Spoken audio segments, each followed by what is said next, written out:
Welcome to our segment on the FBAR and Schedule B. The FBAR stands for the Report of Foreign Bank and Financial Accounts.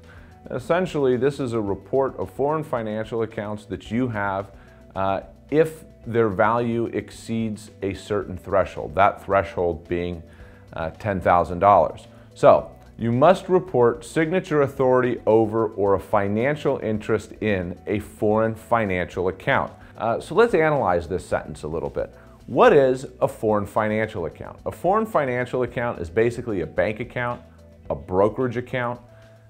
It can also be a life insurance policy with a cash value. It could be a foreign pension. It could be a foreign security deposit. So it's a wide net. So you really need to review what foreign assets you have to see if they fall within the definition of a foreign financial account. If your foreign financial accounts exceed $10,000, you're going to have an FBAR filing requirement. So let's go back to the sentence and analyze it a little bit further.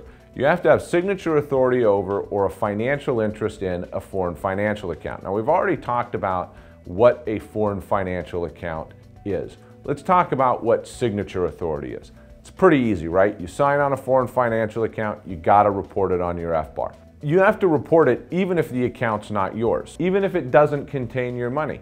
For example, if you work for a foreign employer and you sign on their bank account, you have to report your foreign employer's bank account. So now let's look at what a financial interest is. Financial interest is basically the account contains your money. So let's say, for example, you are not an American, so you have no tax obligations or FBAR filing obligations in the United States. And I give you $20,000 to put in your foreign bank account for me. Now, I don't sign on the bank account, I don't have any access to the account, but because your account contains my money, I have a financial interest in your account. I would have to report your bank account on my FBAR even though I don't sign on it. Also, if you have joint accounts with somebody who is either a US person or even a foreign person, you have to report the joint owner of the account on the FBAR. The penalties for failing to file an FBAR are pretty steep. They start at $10,000 per account per year and can go up to 50% of the account per year. So after 2 years of not filing an FBAR and not reporting an account, at 50% per year, you've basically wiped out the account. So it is possible to have FBAR penalties that exceed the actual balance in the accounts if you had a failure for 3 or more years. Also, there's criminal charges if you knew you were supposed to file the FBAR and didn't do it. So going along this same line with signature authority over or a financial interest in is Schedule B of your Form 1040. So if you have a signature authority over or a financial interest in a foreign financial account, you must file Schedule B. And on the bottom of Schedule B, there's two questions, 7A and 7B, which ask if you have signature authority over or a financial interest in a foreign financial account. If you do, you have to check that box yes and list the country or countries where those accounts are located. One of the differences between the FBAR and Schedule B is that there's no threshold for Schedule B.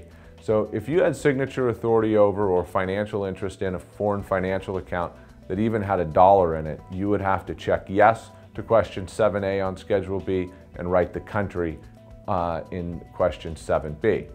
Now, also on Schedule B, there's a question number 8, which has to do with certain transactions involving foreign trusts. And basically, if you received a distribution from a foreign trust, or if you were a grantor of a foreign trust, basically you formed a foreign trust, or you transferred assets to a foreign trust, you would have to check yes on question 8 on Schedule B. Now, most people read this question and think, well, I don't have a foreign trust. I don't need to check yes. But guess what? Most foreign pensions are considered foreign trusts and would require you to check yes to question 8. So make sure that you evaluate any foreign trusts that you may have or foreign pensions that you may have, because it may trigger a yes answer to question 8. Thank you for joining us in this segment of the FBAR and Schedule B. We hope you found it informative.